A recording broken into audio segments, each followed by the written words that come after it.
What's up, guys? Today's video I want to talk about my 2011 6.7 Powerstroke. It is tuned and deleted with a 5-inch straight pipe, S&B intake, and no limit EGR block-off plates. The block-off plate that I went with is the pass-through plate, so most of them are just a flat plate. This one allows coolant to go through. It's supposed to keep it cooler about 5 degrees. I don't know if it does or it doesn't, but that's what everybody says, so that's the one that I went with.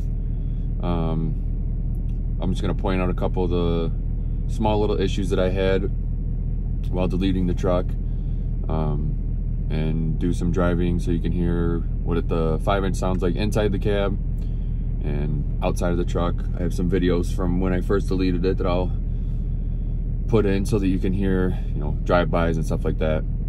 But a lot of people I see on other YouTube videos are concerned with the 5-inch droning inside the cab, or being a little too loud inside the cab, but it's fairly quiet inside here. It's not obnoxious. I have a 2008 6.4 that's also tuned and deleted, and it has dual 8-inch stacks right behind the window, and that drones really bad. But this is just, you know, your normal, got a normal tailpipe on it, so it goes right out the back of the truck, and it's fairly quiet inside the cab.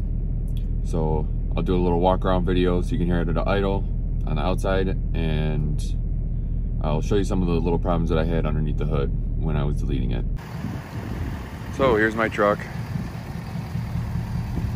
I know it looks like Grandpa Jim's truck, but I'm waiting to get through winter to get the gold painted on the bottom.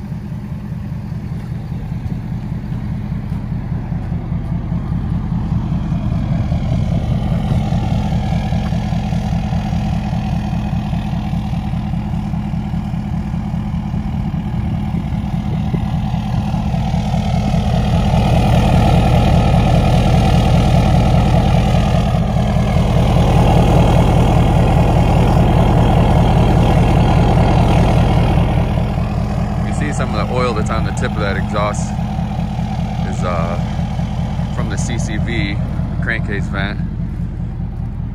I have a kit from SPE that will reroute that. Let me shut the truck off so I can hear me talk. So everything that I did to it was fairly easy. The hardest thing that I ran into was this bolt and that bolt back here. Those two bolts there are extremely hard, which if you've seen other YouTube videos, you know this. And when people say take your time on it, you have to take your time on it. I forced the one on the right. I was getting a little excited and it snapped off. Luckily, I didn't have to drill out a bigger hole. I was able to drill the bolt that was in there out, which was extremely hard.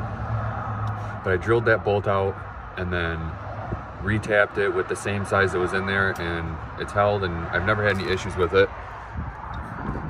There's the no limit pass-through plate. And then back in there, there's a bracket that sticks on the back of the EGR that is super hard to get off. I literally laid across the top of my motor here and jammed my arm back down in there and cut it with a grinder to get it off. It holds a, I don't know what kind of line it holds. It holds some line, but it's fine. It doesn't rub on anything back there. I just cut the bracket off. That was the only way that I could get it off. I've seen other guys trying to get it off with a wrench and do all kinds of crazy stuff, but I just cut it. I figured that was easier. I also put on this H&S cold side pipe. The factory one is plastic and they blow apart, so I definitely would recommend replacing that. And this is like a billet replacement for like a, I think they call it a butterfly flap. I'll post a picture so you can see like how much soot and buildup there was behind that thing. Just, you know, bogging the motor down basically, not letting it breathe the way it should.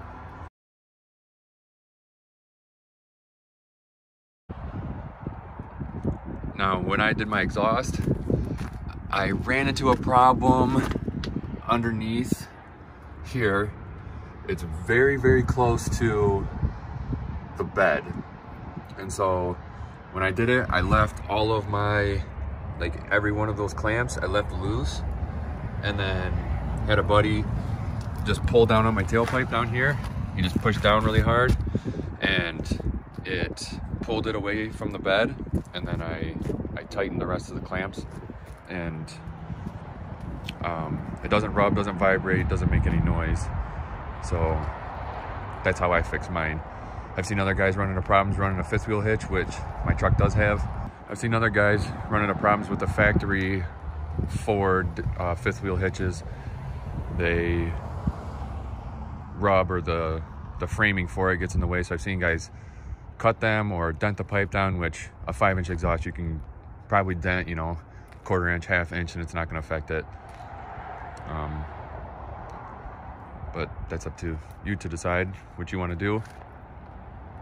But yeah, I'll put in some clips here now so you can see what it sounds like with a drive-by after I first tuned and deleted it.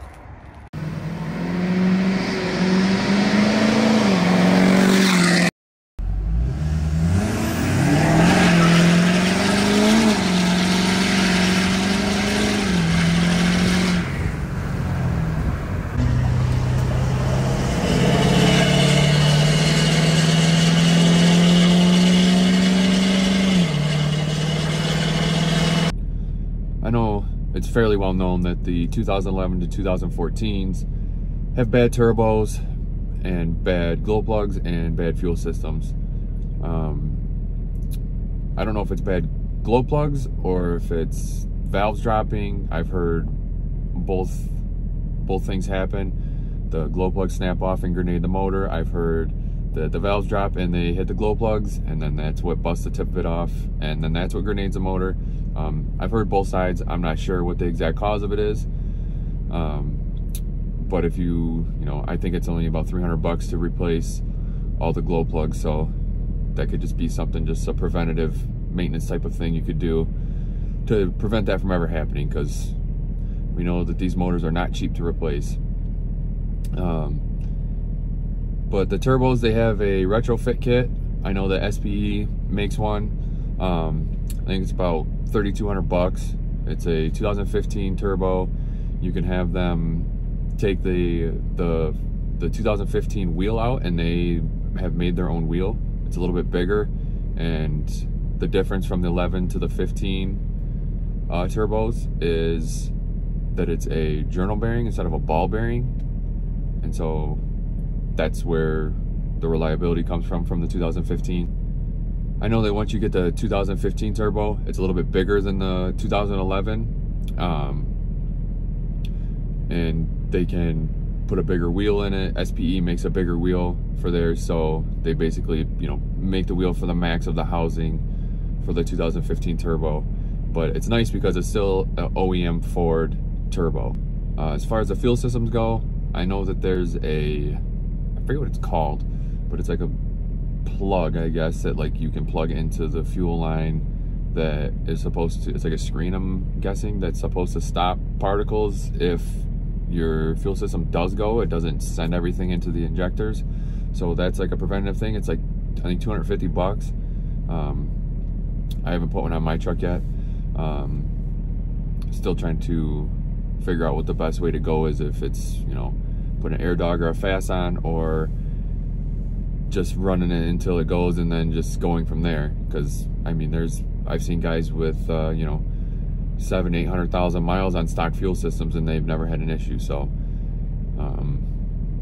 there's no point to spend $3,000 on an all new upgraded fuel system if the truck is gonna go, you know, even if it went 300,000 or 400,000 miles, there's no point to waste $3,000 if it's potentially could never go. But yeah, that's pretty much a good, decent overview of my experience with tuning and deleting my truck. I love the truck so far. I mean, there's things that I like about this, and there's things that I like about my 6.4. You know, they both have their pros and cons. But these motors, these 6.7 motors, it is definitely a good motor. and mine's an early 6.7. Mine was built in April 2010, so that was one of the original ones. So I'm a little nervous. Got to, you know, keep an eye out for certain things, but overall, it's been a good truck. Like I said, I've put almost 10,000 miles on it in 6 months, hauling, you know, skid steers and dump trailers almost every single day. So that's it's definitely been a good truck. It's definitely handled everything very well. But I'll do some driving clips so you can hear the 5-inch exhaust inside the cab.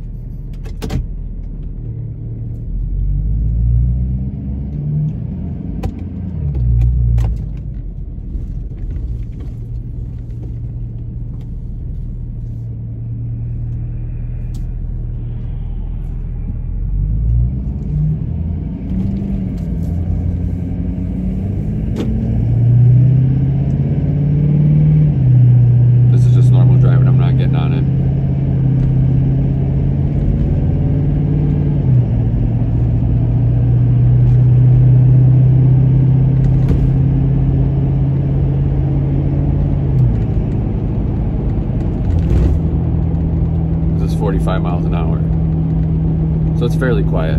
The one thing that does drive me nuts about these trucks, my 6.4 does it as well, is over here, right by your driver's door, this vent, this plastic piece that goes around it, vibrates so bad. If I push on it, it will stop, but I have a little piece of paper wedged underneath of it to try to keep it from rattling, but it's still not working. It's very, very annoying. Okay, here's a little clip getting on it a little bit.